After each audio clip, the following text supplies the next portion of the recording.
Welcome to the Valley Voices. Happy Saturday.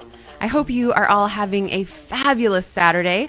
I'm Christina Wagner. I'm the host of the Valley Voices, and I love to bring to our listeners and viewers that are watching us on the webcam, hello. I love to bring great information.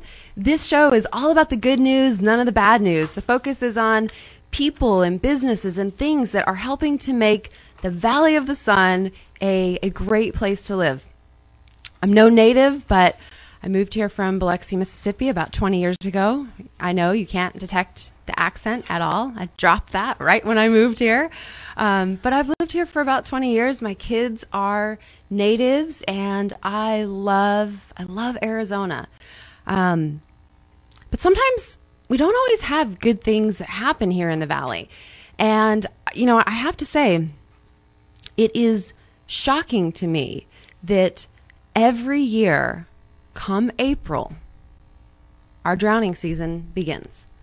Every year, we hear of kids drowning. As a matter of fact, yesterday, a 1-year-old was in the backyard pool, fell in, and had to be rescued by a 12-year-old family relative.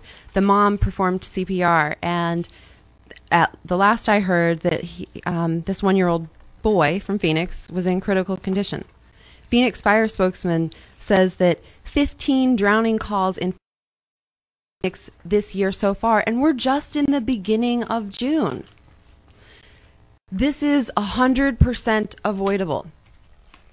The thing that was also shocking to me as I was doing a little bit of background research on our little ones that do drowned in pools was that our pets, our dogs, also drowned in pools. And I have to tell you, I feel a little bit naive because I was one of those. I thought, okay, how could dogs possibly drown in the pool? Aren't they just kind of born with this innate I can swim? But I didn't think about all the other variables. I know one of my guests is motioning that it's cold? No, like the cold weather affects how people react when they hit the water. So the dogs may know how to swim or have that ability, but if you hit water that's really cold, even the children, you can't do anything. Your body locks up. Right. So we're going to talk about the things that we can do to keep our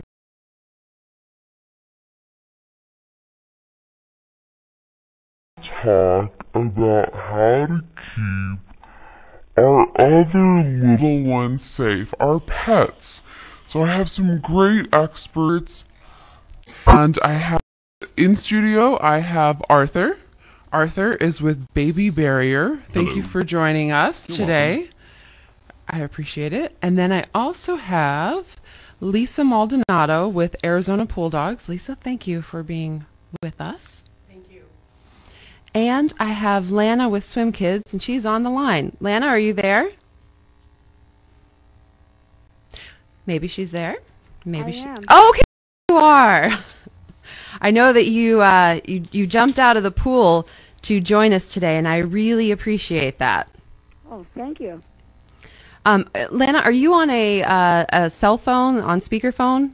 No, I'm not. I'm on a online. Can you not hear me very well? I'm just going to need you to use your really big outside voice. Do you want me to get on a cell phone? Nope, you're good. I can hear you now much better. Thank you. Okay. Okay, so Lana, your company is Swim Kids. The website is Swim Kids AZ. You do lessons year-round. Tell everybody a little bit about your company and the solution that you provide. Okay, we're called Swim Kids USA. We've been in business for 40 years. Our main mission is, of course, to save lives and also to provide a captivating environment where children love to learn. We want them to love swimming. And so what we teach them at first, though, is, of course, water safety, so that they can learn to swim to the steps, learn to swim to the side, and also if they fall in, they learn to roll over on their back where they can rest and call for help, and then learn to turn back over and swim to the wall or steps. They also learn to swim the length of the pool, fully clothed, so they can swim and turn over on their back and rest and swim and turn over on their back. in case they fall in the canal or some large body of water. Now, what age do you start them swimming? Well, the developmentalists recommend upright locomotion, meaning that when they start walking around things. But we have mom-taught classes where they start at about 6 months, and the pediatricians go along with that because we want to get them in, going under, familiar with the water, and really enjoying the water, and then they begin to learn the water safety skills. I read on your website that you have a swim, float, swim sequence. What is that? Oh, yeah, that's what a lot of people have replicated all over the world, and it's probably the safest you can be as a human, so that if the child falls in, they roll over on their back and they can rest and breathe. And then they can turn back over and swim, for a distance, and then turn back over and rest some more, and until they get to safety. So no matter where they are, you could be in the ocean or, in a lake or the canal, and they can take care of themselves. But again, we never leave children unattended around water, and we really preach layers of protection. Right. I think it's wonderful that parents are getting their kids involved at such a young age and teaching them how to swim. I remember now my generation, there were people that I actually knew where somebody's crazy uncle decided to teach them how to swim by just throwing them in the water. And many of those, I actually have friends that tell me that's how I learned to swim was, and actually the board op is pointing at himself. Yes, I'm hoping that it's not that you were that crazy uncle and that you were the victim of being taught that way. But the thing is, like one of my friends that was taught that way to this day has a fear of water. Oh, yeah. How do you teach older, even adults how to swim? Yeah, we teach all ages, and we do get a lot of people who've been taught either some very quick method where they're just tossing them in and forcing them to turn over and float.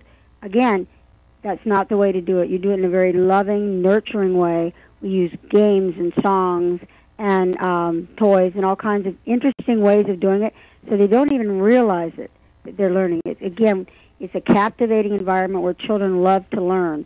And before they know it, these children can do the swim, float, swim method all by themselves and really enjoy the water. But when they first come to us, a lot of times they are frightened. Well, sure. You've got a little one and a big body of water. I'm sure that it is scary, but it's so great. It's so wonderful that their parents are doing that. What about the size of the classes? They're very small, and you should, no matter where you go, look for classes that are very small. We have 3 children to 1 teacher. That way they can give each child the attention that they need, and also for safety reasons. We also have, of course, lifeguards and deck managers on the deck to make sure these kids are safe. Now, I noticed on your website, in addition to this, you've got a lot of other things going on there, and you also do parties with so many, backyard parties and family events where, tragedy does strike. I would imagine that having your party in a place where you have trained staff would be really smart. Well, yeah, we have lifeguards, and we're very careful. Again, we watch them, but we also give out to the public, so anyone can come to our place, and we have what we call a pool party pack, and anyone can come and get them.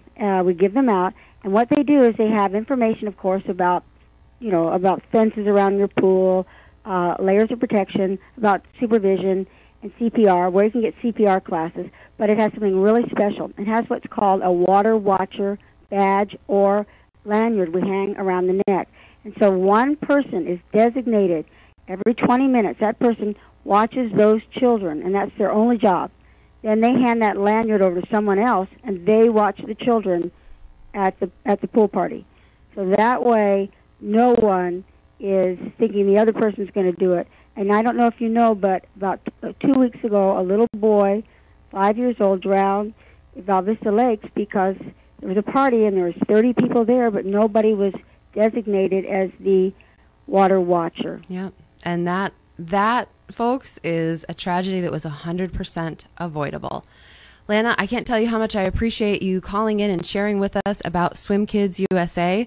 The website for everyone is swimkidsaz.com. We're going into a break. Lana, can you stay on the line, or do you need to get back to the pool? No, I'll stay on the line. All right, great. We'll be back in 2 minutes, and we're going to learn more about how to keep your pets safe around water.